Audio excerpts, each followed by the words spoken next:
अगर आपके सरकारी अस्पताल अध्यक्ष महोदय नहीं दे पा रहे इलाज, इसका मतलब आप व्यापार करा रहे हैं, गरीबों के साथ व्यापार हो रहा है। वैसे उत्तर भी आ रहा है, आधा ही उत्तर सुना है, पूरा सुनेंगे तो संभवतः पिछला इतिहास याद आने लग जाएगा। ये बहुत सेंसिटिव बात है कि डेंगू को लेकर के हम लोग चर्चा कर रहे हैं, व्यापार के बारे में बात ना करें।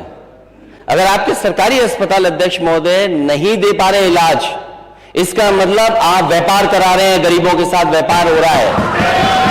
और अगर ये सरकार ये कहती है कि सरकारी, तो ये बताए कि प्राइवेट हॉस्पिटल में इलाज ज्यादा हुआ कि सरकारी अस्पताल में इलाज ज्यादा हुआ। और डेंगू को लेकर के लाखों रुपए खर्च हुए गरीबों के, क्या लाखों रुपए में नहीं इलाज हुआ? सवाल केवल डेंगू का है कि लाखों रुपए क्या खर्च करने के बाद भी इलाज नहीं हो पाया, जान नहीं बचा पाए। क्या ये परिस्थितियां नहीं है क्या? ठीक है, माननीय मुख्यमंत्री जी। अध्यक्ष जी,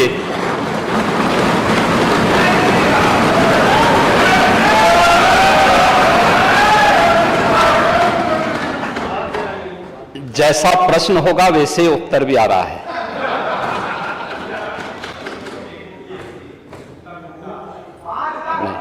शांति सुनो। प्रश्न ही उल्टा था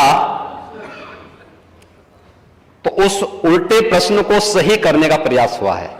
और अभी तो आपने आधा ही उत्तर सुना है, पूरा सुनेंगे तो संभवतः पिछला इतिहास याद आने लग जाएगा। महोदय, माननीय सदस्य ने बहुत महत्वपूर्ण मुद्दे की ओर ध्यान आकर्षित किया है और सरकार इसको लेकर के पहले से ही अवेयर थी। अंतर विभागीय समन्वय से संचारी रोग नियंत्रण के लिए, आपने केवल डेंगू की बात की है, जब वेक्टर बॉर्न डिजीज की हम बात करते हैं तो केवल डेंगू उसमें नहीं आता है। वर्मा जी, आप तो चिकित्सा शिक्षा के मंत्री रहे हैं ना, तो केवल डेंगू नहीं आता उसमें, मलेरिया भी है, चिकुनगुनिया भी है, कालाजार भी है। इन सभी से संबंधित वेक्टर बॉर्न डिजीज हो या फिर वाटर बॉर्न, जल जनित हो या फिर विषाणु जनित कोई भी बीमारी हो, इनके उपचार के लिए सरकार के स्तर पर एक समन्वित प्रयास किया गया है। और उस समन्वित प्रयास को ही हम लोगों ने संचारी रोग नियंत्रण का एक विशेष अभियान, वर्ष में 3 बार चलता है कार्यक्रम, जिसमें पहले 15 दिन संचारी रोग के लिए अवेयरनेस के साथ साथ अंतर विभागीय समन्वय से स्वास्थ्य विभाग नोडल विभाग होने के नाते सभी अन्य विभागों के साथ समन्वय के माध्यम से इन कार्यक्रमों को नियंत्रित करता है। इसके बाद डोर टू डोर जाकर के दस्तक अभियान के माध्यम से कहीं भी कोई व्यक्ति जो बुखार से पीड़ित है, उस व्यक्ति को नजदीक के स्वास्थ्य केंद्र में उपचार की सुविधा दिलाने की व्यवस्था करना। उत्तर प्रदेश 25 करोड़ की आबादी का राज्य है और स्वाभाविक रूप से अलग अलग क्लाइमेटिक जोन होने के नाते अलग अलग क्षेत्र में अलग अलग प्रकार की बीमारियां देखने को मिलती हैं।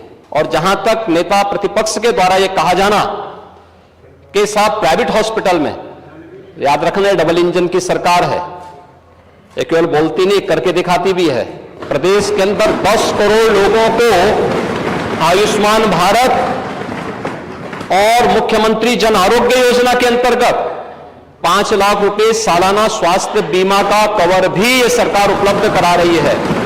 और किसी भी पैनल्ड हॉस्पिटल में, वह सरकारी हो, सरकारी में सारी सुविधाएं फ्री में हैं, लेकिन किसी भी प्राइवेट हॉस्पिटल में जाता है तो वहां वे सुविधाएं मिल रही हैं। और ये पूरा सदन गवाह है, और तो कोरोना कालखंड में भी लोगों ने देख लिया था, जब आप लोग बहका रहे थे लोगों को कि वैक्सीन मत लगाना, ये मोदी वैक्सीन है, और लोगों को गुमराह कर रहे थे। परिणाम क्या है?